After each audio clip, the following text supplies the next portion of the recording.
Boa tarde a todos. Sejam todos bem-vindos a mais uma live do Centro Espírita Seara de Jesus. Hoje, quinta-feira. Então, nós vamos dar mais início a um trabalho. Vamos começar com a prece que o Senhor nos ensinou. Então, Pai nosso que estás nos céus, santificado seja o vosso nome. Venha a nós o vosso reino. Seja feita a vossa vontade, assim na terra como no céu. E o pão nosso de cada dia nos dai hoje. Perdoai as nossas ofensas, assim como nós perdoamos a quem nos tem ofendido.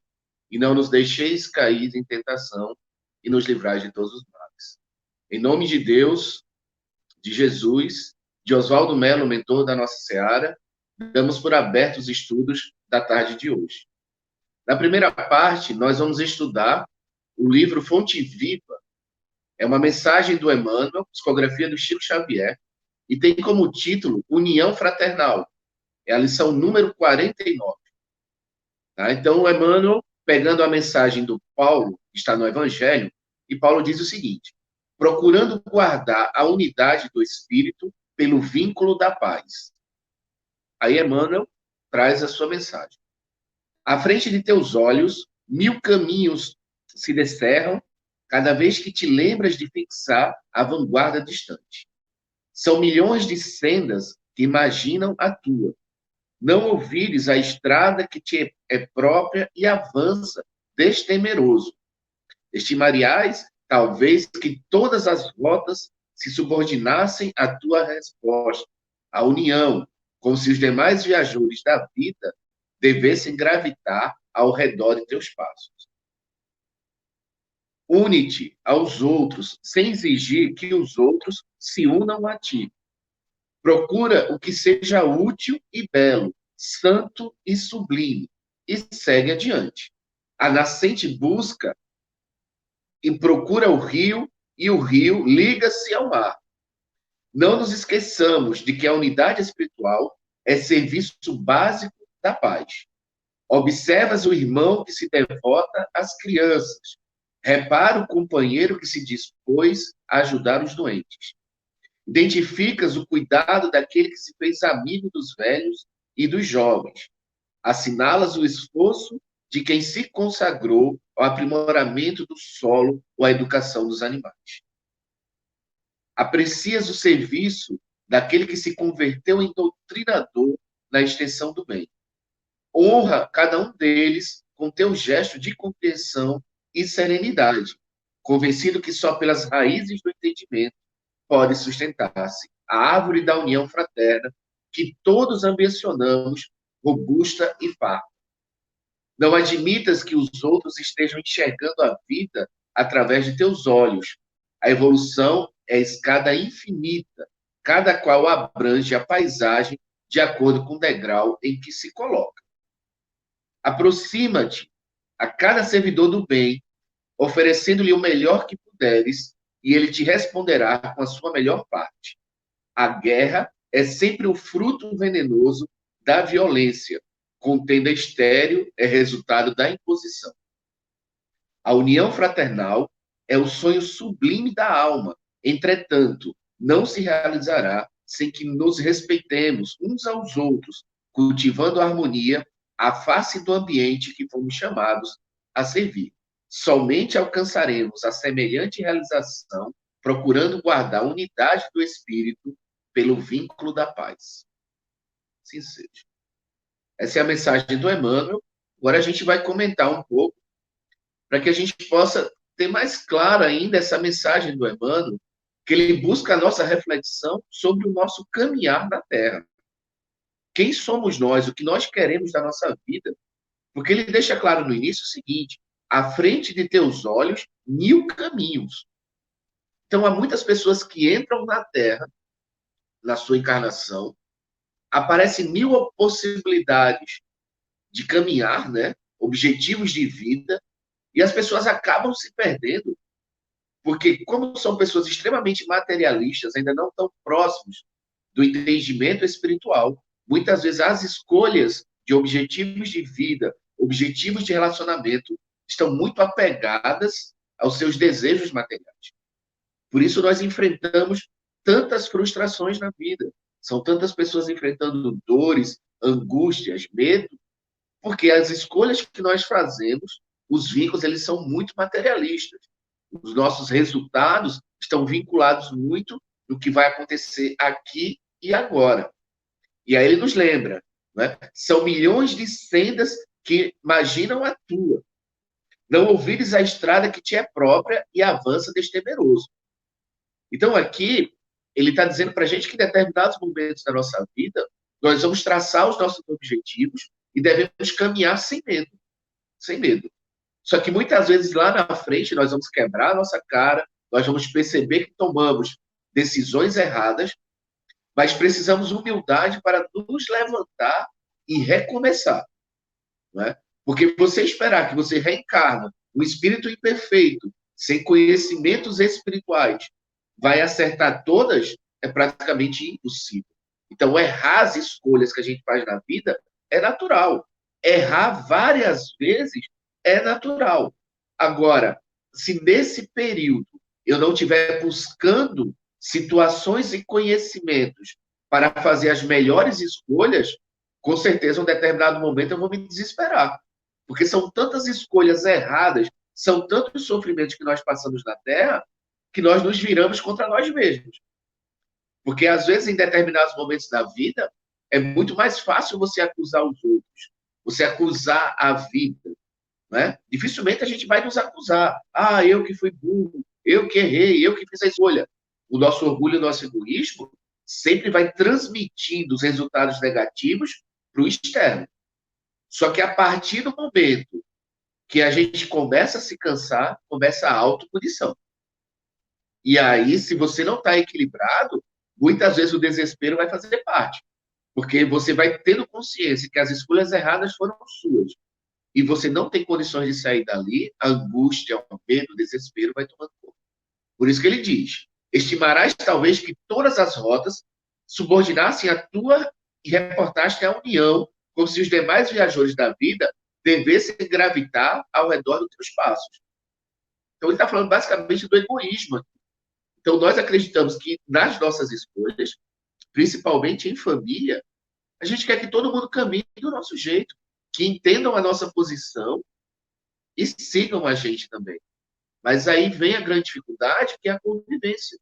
Nem sempre você vai conseguir, do seu lar, do seu ambiente de trabalho, né, todos pensarem do mesmo jeito que você.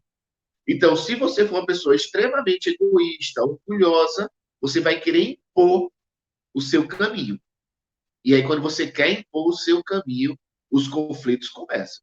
Não é fácil, porque a gente tem o direito de defender as nossas posições, mas também temos que ter a humildade de reconhecer que às vezes nós precisamos recuar, porque outras pessoas pensam de uma forma diferente. Aí as pessoas podem dizer: mas Jefferson, quando isso acontece é só confusão. E muitas vezes essa confusão é o que nós precisamos para amadurecer. São os conflitos que fazem com que as pessoas busquem soluções. Não é? Agora, se você não for trabalhar o seu conhecimento em busca da humildade, da caridade, do perdão, da indulgência, diante desses conflitos, ou você se deprime, ou você se torna um ser agressivo. Mas o conflito é natural dessas decisões de escolhas e caminhos a partir do momento que você convive com outras pessoas. O Emmanuel continua para a gente dizendo o seguinte: une-te aos outros sem exigir que os outros se unam a ti. Isso é muito difícil para espíritos como nós, nesse grau evolutivo, que é o desapego. Não é? Eu estou entrando na causa espírita, eu estou entrando no meu relacionamento, eu estou entrando no meu trabalho para contribuir, para ser uma pessoa que eu vou auxiliar aquele movimento, eu vou me unir àquele movimento. Mas ele está dizendo o seguinte: não espera que os outros façam o mesmo. Então, a decepção é realmente você esperar que o comportamento do outro seja igual ao seu, ou que seja aquilo que você espera. Não é? Porque às vezes a gente até se diz humilde: não vou esperar que ele seja igual a mim, mas que pelo menos ele seja 50%. Mas às vezes a capacidade dele, o entendimento dele, não chega a 5, 10% do que a gente acredita. E aí a gente realmente acaba se afastando e rompendo relações. É isso que ele diz. Une-te aos outros sem exigência. Procura o que seja útil e belo, santo e sublime e segue adiante. Isso aqui é um alerta para todos nós, serve muito para mim, que eu sou uma pessoa realmente que tem um comportamento duro às vezes, não sou violento, não sou agressivo, mas muitas vezes eu sou duro. E quando você está num conflito, não é? A dureza ela se torna maior. Por quê? Porque às vezes o seu orgulho é atentado, não é? Você não aceita determinadas coisas. Mas qual é a lição que o Emmanuel está dando para a gente? Aquela pessoa que convive com você, aquela pessoa que está do seu lado, seja no trabalho, no movimento espírita, seja na sociedade, seja dentro do seu lar, também tem coisas boas. Também tem alternativas de caminhar que possam lhe agradar. É isso que o Emmanuel diz, né? Procura ver o lado bom da situação. Agora, quando você está sofrendo, dificilmente você vai ver o lado bom porque você usa a emoção. É uma coisa que eu repito muito nas minhas palestras, mas é como se fosse um mantra. A doutrina espírita é uma fé raciocinada. Então, nas decisões da minha vida, nas escolhas dos meus caminhos, eu não posso usar só a emoção. Porque a emoção, quando está tudo bem, ela me leva para euforia. Mas quando as coisas estão em dificuldade, ela pode me levar para violência ou para depressão. Então, eu ter esse equilíbrio de perceber que o ambiente ficou tenso, que as coisas estão em conflito e que eu posso começar a observar o lado bom, a tendência vai começar a melhorar. Eu vou começar a sair daquele ciclo vicioso de conflitos. Aí ele diz: a nascente busca o rio e o rio busca o mar. Porque existe uma rota, existe um caminho, que às vezes pode ter pedras, pode ter buracos, mas ele tem que seguir. Então, se você está dentro do movimento espírita, você está dentro do casamento, se você está no seu trabalho, você tem um objetivo para seguir. Às vezes vai aparecer situações para que você saia do leito do rio, não é? Mas o que acontece? Às vezes a gente está parado no período ali, mas a gente tem que continuar, não abandonar, não desertar. Agora, Jefferson, eu quero separar. Jefferson, eu quero sair do emprego. Eu posso? Claro que pode. Todos nós temos o livre-arbítrio de escolher o que nós queremos na nossa vida. Mas precisamos saber se nós já fizemos tudo o que era possível para continuar. Se chegarmos à conclusão que chegou a hora de sair, vamos sair. Mas temos que secar todas as possibilidades antes de tomar essas atitudes. Aí ele diz, né? Não nos esqueçamos de que a unidade espiritual é serviço básico da paz. Então, o meu espírito equilibrado é o que vai trazer paz. É o que todo mundo quer, não é? Então, o que acontece? Você quer paz no seu lar, você quer paz no seu trabalho, você quer paz na sua vida, mas a pergunta é: o que você está fazendo para buscar a sua paz? Né? Você só está querendo impor suas posições, o seu orgulho, o seu egoísmo? Né? Então ele diz: reparas o companheiro que dispôs a ajuda aos doentes, identificas o cuidado daquele que se faz amigo dos velhos e dos jovens, assinala o esforço de quem se consagrou ao aprimoramento do solo ou à educação dos animais. Aprecias o serviço que se converteu em doutrinador da extensão do bem. Honra cada um deles com teu gesto de compreensão e serenidade, convencido que só pelas raízes do entendimento pode sustentar a árvore da união fraterna que todos ambicionamos, robusta e farta. Então, esse pedaço aqui eu posso interpretar de duas formas. A primeira que eu queria dizer é o seguinte: tem pessoas que estão fazendo bem, né? Estão ajudando os animais, ajudando a terra, ajudando os idosos, os adolescentes. Tem pessoas que estão trabalhando na caridade. E, às vezes, a gente não está fazendo nada. Nada. Só reclamando da vida e não está contribuindo. Então, dessa forma, a gente pode pegar e começa a observar essas pessoas. Elas também têm problemas, mas elas estão atuando no bem. Use de exemplos. O outro ponto é o seguinte: essas pessoas também são imperfeitas. Não é? Elas estão dando palestra, mas às vezes são ignorantes, são orgulhosas, são egoístas. Outras estão fazendo trabalho social no asilo, mas às vezes também é violento, é agressivo. Então a gente não pode simplesmente detonar essas pessoas porque elas são orgulhosas e egoístas e não reconhecer que, mesmo elas sendo assim, estão fazendo bem. Não é? Porque o nosso grau evolutivo, a nossa imperfeição, os nossos sofrimentos não pode nos impedir de estar atuando no bem. É isso que o Emmanuel está fazendo. Aprecia, observa as pessoas que estão trabalhando no bem, porque esse é o caminho natural do leito do rio. É você estar atuando, não simplesmente em casa, chorando, reclamando da vida. Mesmo que a vida nos traga dificuldades e sofrimentos, nós precisamos estar atuando. Aí ele diz: não admita que os outros estejam enxergando a vida através de teus olhos. Ele não quer que a gente seja guia de pessoas. Não é?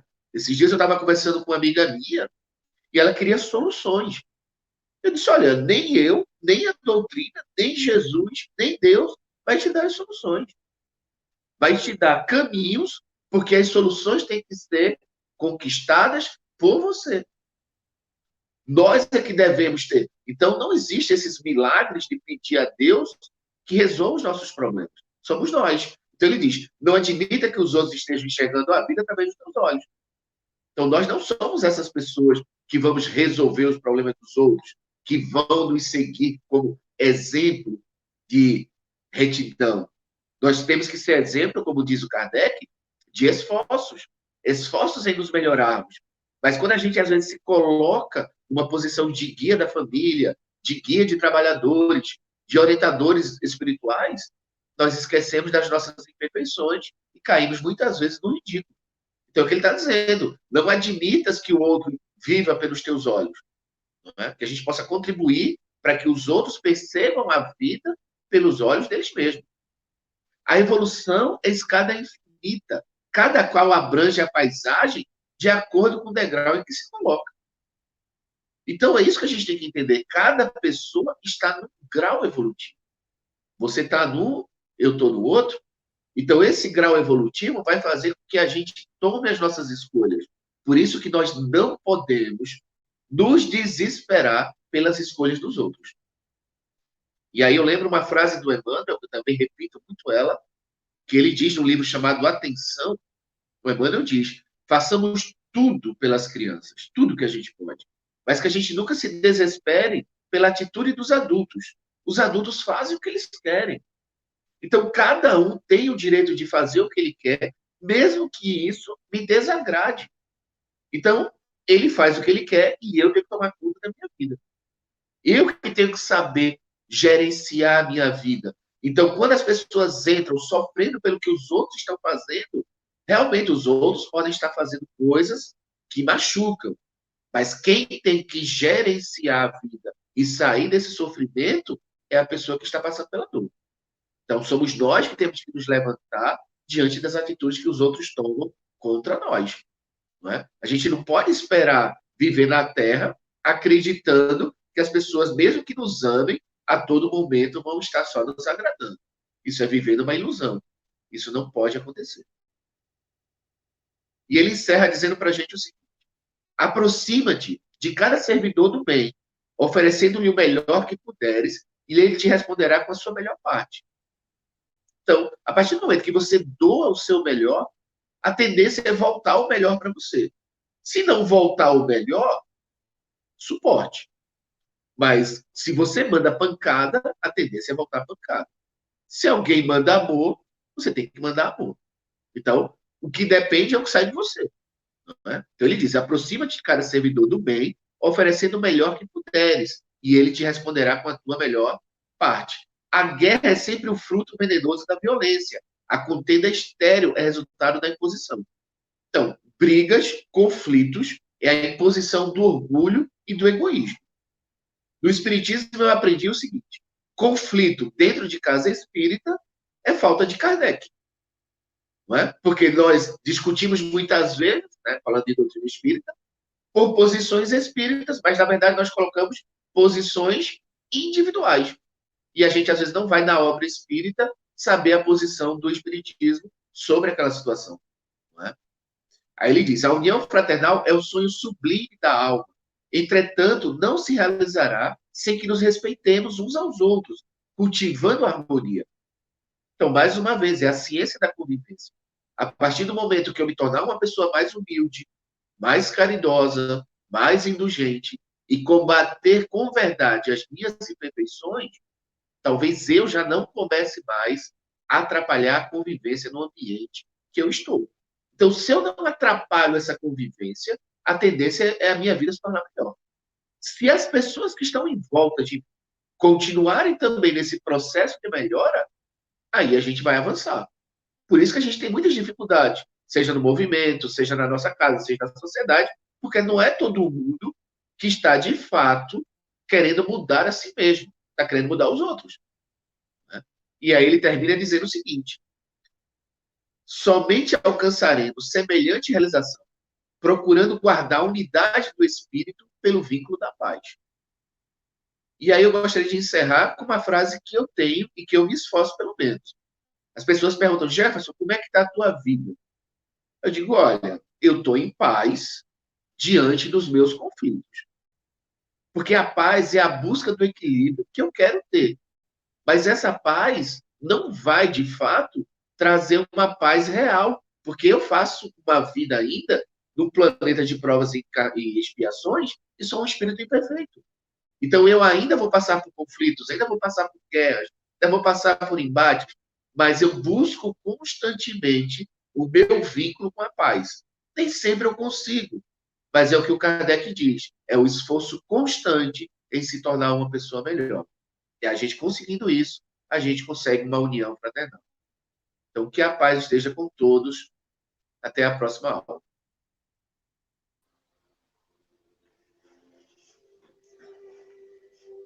Boa tarde, meus irmãos, minhas irmãs. Vamos dar continuidade ao estudo do Livro dos Espíritos. Nós estamos estudando a parte segunda, no capítulo 1, que fala das escalas espíritas. Nós hoje vamos dar continuidade, então, na segunda ordem, que são dos bons espíritos. A segunda ordem, ela foi dividida em 4 classes. A quinta classe, que é o espíritos benevolente, já foi falado.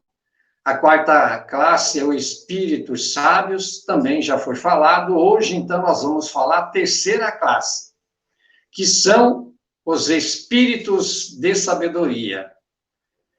Então, os espíritos nos ensinaram, né? Estão nos dizendo que existe classes pela nossa evolução. Através da nossa evolução, nós vamos entrando em classes diferentes, através do nosso próprio esforço. Então, eles vêm mostrando para nós, dando uma ideia, porque essa classificação não tem nada de absoluto, mas é para nós sentir a vontade de crescer. Não é para mostrar para nós que nós temos numa escala muito inferior. Não, muito pelo contrário. Para mostrar que nós já crescemos um pouco e que temos muito ainda para evoluir. Então, da terceira classe, espíritos sábios, os espíritos dizem: as qualidades morais da ordem mais elevada são o que os caracteriza, sem possuírem ilimitados conhecimentos. São dotados de uma capacidade intelectual que lhes faculta juízo reto sobre os homens e as coisas. Então, os espíritos classificados nessa ordem e nessa classe, que é a quarta classe, que é a terceira classe, desculpa, são os espíritos sábios. E quais são as qualidades deles? As qualidades morais, né, já são de uma ordem mais elevada e são o que mais caracteriza eles é a parte moral mais elevada. Então, espíritos sábios são, né, de uma ordem mais elevada, né, e que a moral, né, é que faz com que eles já estejam nessa condição, mas sem possuírem limitados conhecimentos, como eles falaram, né? Eles ainda têm dificuldades, né, no conhecimento. São dotados de uma capacidade intelectual, né, que lhe faculta o juízo reto, né, das coisas, né? Então, nós vamos buscar, né, entender melhor essa situação. Então, espíritos de sabedoria são dotados de autoconhecimento moral e não ficam apenas na teoria. É essa a diferença. Eles não ficam apenas na teoria, porém, eles vivem eles vivem esse conhecimento. Esses conhecimentos que eles já têm, eles vivem, eles se manifestam e mostram através das suas atitudes esses conhecimentos morais. A evolução espiritual, né, ela cresce em todos os ramos, na parte moral, na parte intelectual, na parte espiritual, na arte da música, enfim, nós vamos crescendo, né? E com o tempo, esses conhecimentos, tudo se concentra numa unidade só, que é a perfeição, né? Quando chegam a espíritos puros, né? Então, todo conhecimento que nós vamos adquirindo durante a nossa vida, durante o nosso estágio na vida na carne, no mundo espiritual, enfim, né, nós vamos somando. Como disse Jesus, o trabalhador da última hora vai receber o mesmo salário, mostrando para nós que um dia nós vamos, sim, né, conquistar a perfeição relativa, porque perfeito somente Deus o é, né? Mas nós temos condições de adquirir, com o nosso próprio esforço, né, a perfeição relativa. Então, a escala evolutiva da alma é enorme.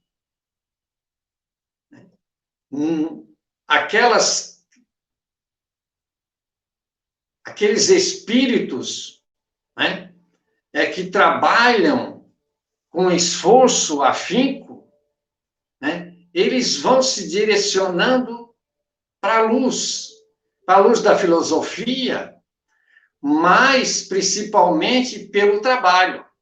Os espíritos de sabedoria, eles trabalham. Jesus disse: meu Pai trabalha, e eu também, mostrando para nós que o trabalho é uma necessidade em qualquer situação da nossa vida, né?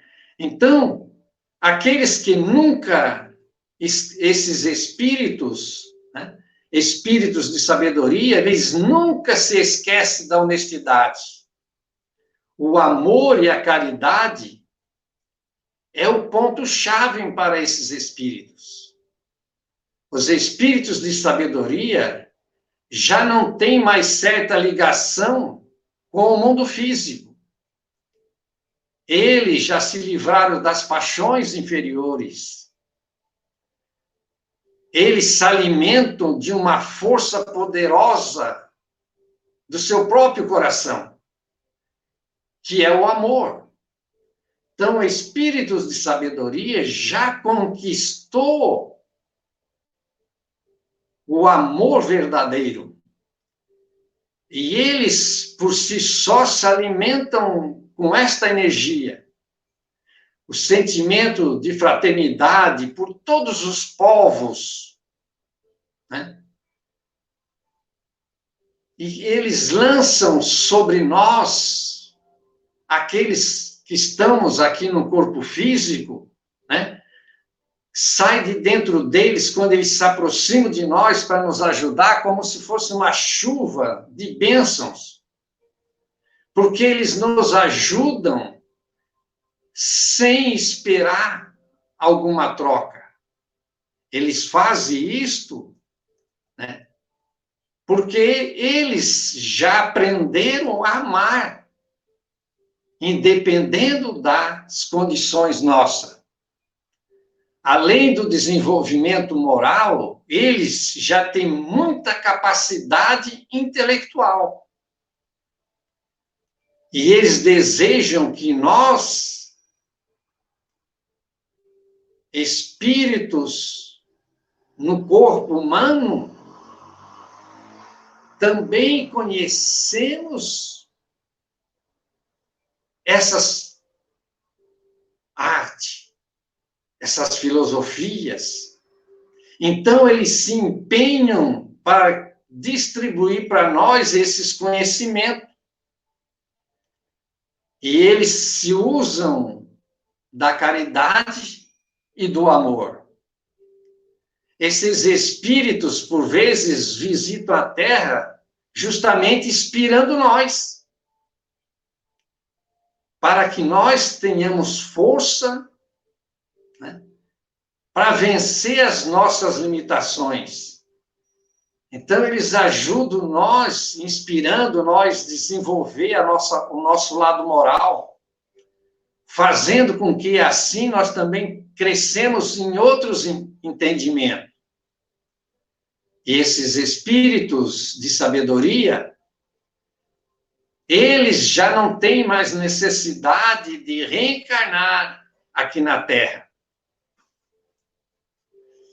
E nós não temos condições de avaliar a grandiosidade moral desses espíritos, a grandiosidade intelectual, o amor que eles possuem. Em toda a matemática da Terra, é impossível nós calcular essa distância que eles têm entre nós e eles, entre do espírito primitivo e a eles. É uma distância muito gigantesca. Mas eles nos ensinam que eles também passaram, né, que eles passaram pela fieira de que nós estamos caminhando. Eles nos ensinam isto para dizer para nós que nós temos condições de galgar situações maiores. Então, o espírito de sabedoria é um espírito feliz, por conhecer e viver em plena harmonia espiritual. Já encontrar a paz, porque procurou dentro de si mesmo esta paz. Então, eles trabalharam em seu próprio favor o amor, mostrando para nós que nós temos dentro de nós o reino dos céus e que nós podemos e devemos lutar para alcançar esse objetivo. Devemos, então, compreender que, para atrair a atenção desses espíritos, nós temos que nos manifestar, desenvolver virtudes compatíveis com o nível em que eles vivem.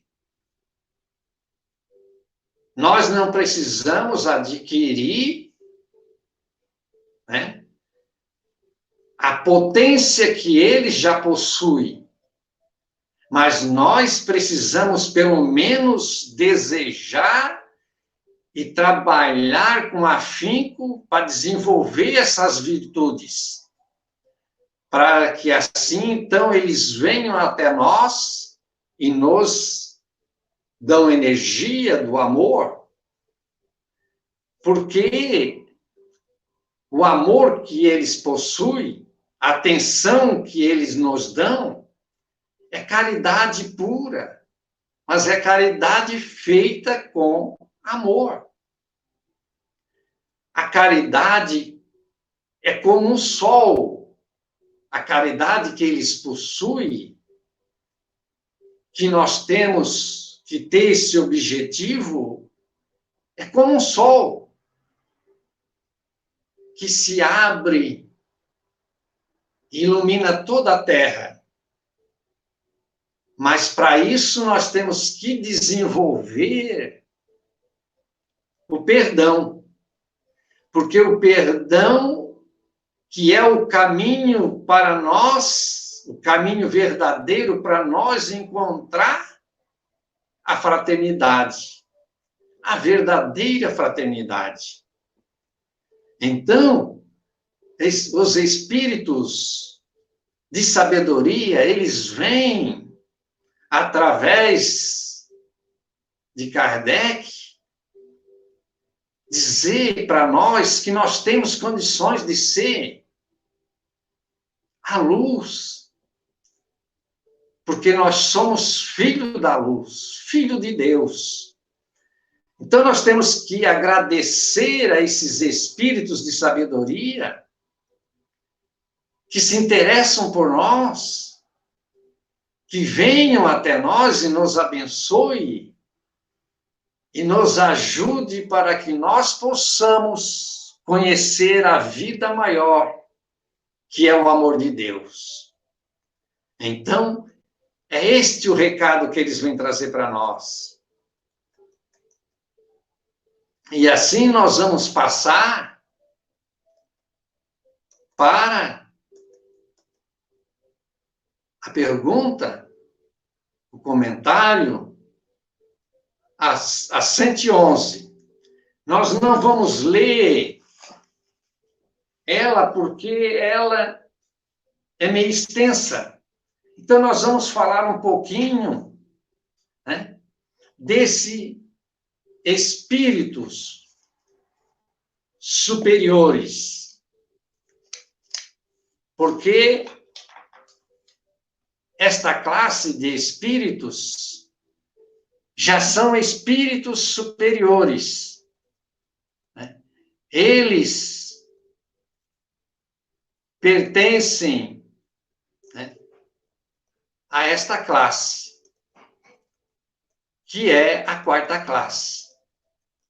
Os espíritos superiores, eles reúnem em si qualidades incalculáveis, que passam despercebido por nós, por falta de conhecimento dessas escalas, e também por falta de sentido, sensibilidade aguçada para perceber as qualidades que eles possuem.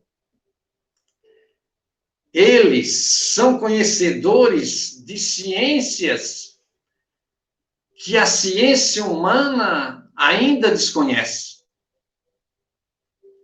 Tem uma sabedoria e uma bondade que compreende na profundidade as leis de Deus. Esses são os espíritos superiores. E não somente compreende, mas eles vivem essas leis. As ligações deles com a Terra, né, transcendem os laços de família, os laços sociais, os laços de simples amigos, né, esses laços convencionais. Não.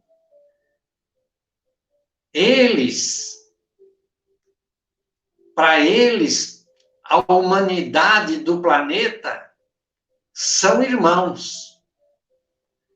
Independente da nossa classificação, do nosso estado evolutivo. Esses espíritos, eles vivem um clima de universalidade. Eles cooperam, né, constantemente com a obra do Criador. Eles já conquistaram essa afinidade. São criaturas irmãs. Como já falei anteriormente, nos espíritos sábios, eles emanam de uma forma o amor como se fosse a potência do sol, dos raios do sol, mas são os raios do amor que eles emanam dos seus corações. Se manifestam, né, muitas vezes chamando atenção, né, e se manifestam sempre servindo em nome de Jesus, em nome de Deus. A presença deles nada impõe, porque eles amam. Então, é importante nós ver o sentimento, as diferenças entre nós e eles. Aonde que nós temos que trabalhar? Eles são missionários da luz maior. Por quê? Porque eles têm um amor que dá segurança para eles trabalhar. Então, eles colaboram na atmosfera do planeta, né, e do universo pela vontade deles. Eles já conseguem entender o pensamento de Deus. Por isso, eles conseguem nos ajudar. Porque eles conseguem entender o pensamento de Deus e eles percebem a distância que nós temos, que nós vivemos. Eles buscam, então, nos amparar para que nós nos aproximamos mais das leis de Deus. Onde há amor, onde há caridade, eles estão. A caridade ligada ao perdão. Por isso, nós precisamos aprender a trabalhar os nossos sentimentos. Porque só assim nós vamos compreender o amor de Jesus por todos nós. Por vezes, nós lemos, escutamos o Evangelho de Jesus, principalmente as bem-aventuranças, e nos emocionamos, por vezes até choramos. Mas nós não percebíamos de que, quando Jesus falou da bem-aventurança, ele estava enchendo o coração daquela multidão faminta, desesperada, escravizada. E assim, por vezes, ainda nós usamos a doutrina espírita. Achamos tudo muito bonito, e é bonito, mas esquecemos de colocar em uso dentro de nós. Então, os espíritos superiores, eles vêm sempre a nos socorrer. Por isso a importância de nós nos ligarmos a eles, pedir sempre que eles nos auxiliem e que nos abençoem.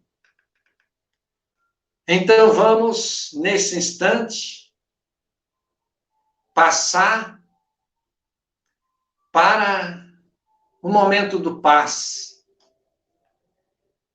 de irradiar os nossos pensamentos, as nossas energias de amor a todos os irmãos,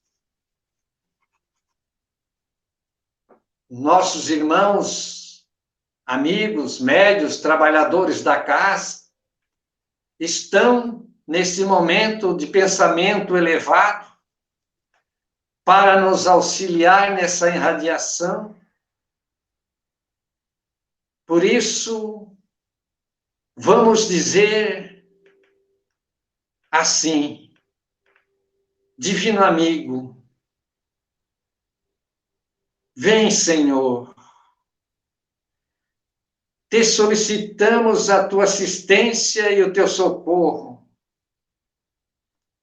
Ajuda-nos para que possamos colaborar com os dias, para que os dias possam colaborar conosco. Ajuda-nos, Jesus, a buscar-te, para que os teus desígnios, Senhor, seja o nosso guia, que a tua luz, Jesus, a luz desse teu amor que tudo cura, que tudo pacifica, envolva, Senhor, a todos nós que nesse instante estamos com o pensamento, com o coração ligado a ti, Senhor. Cura, Jesus, a doença da nossa alma, da nossa mente, do nosso corpo. Fortalece a nossa fé, Senhor, para que possamos passar por esse momento de turbulência com resignação e paz. Que possamos nos ampararmos uns aos outros com este amor que tu nos envia. Por isso, Senhor, mais uma vez nós te suplicamos, porque somos como a planta no deserto, que necessita do orvalho da noite para subsistir. Nós, Senhor, no deserto da nossa vida, na dureza do nosso coração, precisamos, Jesus, do orvalho do teu amor. Por isso, envolva-nos, Jesus, por caridade. Fortalecendo mais uma vez, nós te suplicamos a nossa fé, a nossa vontade, e enchendo-nos o nosso coração de esperança. E assim nós te dizemos, Senhor, Pai nosso, que estás no céu, santificado seja o teu nome, venha a nós ao teu reino, e seja feita a tua vontade, assim na terra como nos céus. O pão nosso de cada dia, dá-nos hoje, Senhor. Perdoa as nossas dívidas, assim como nós perdoemos os nossos devedores. E não nos deixe, ó Pai amado, caímos em tentações. Livra-nos, Senhor, de todo o mal, que assim seja. E assim, em nome de Deus, de Jesus, de Oswaldo Melo, mentor espiritual da nossa seara, demos por encerrado a nossa atividade da tarde de hoje. Que a paz e a mansidão do Cristo permaneça com todos nós, hoje e sempre, que assim seja.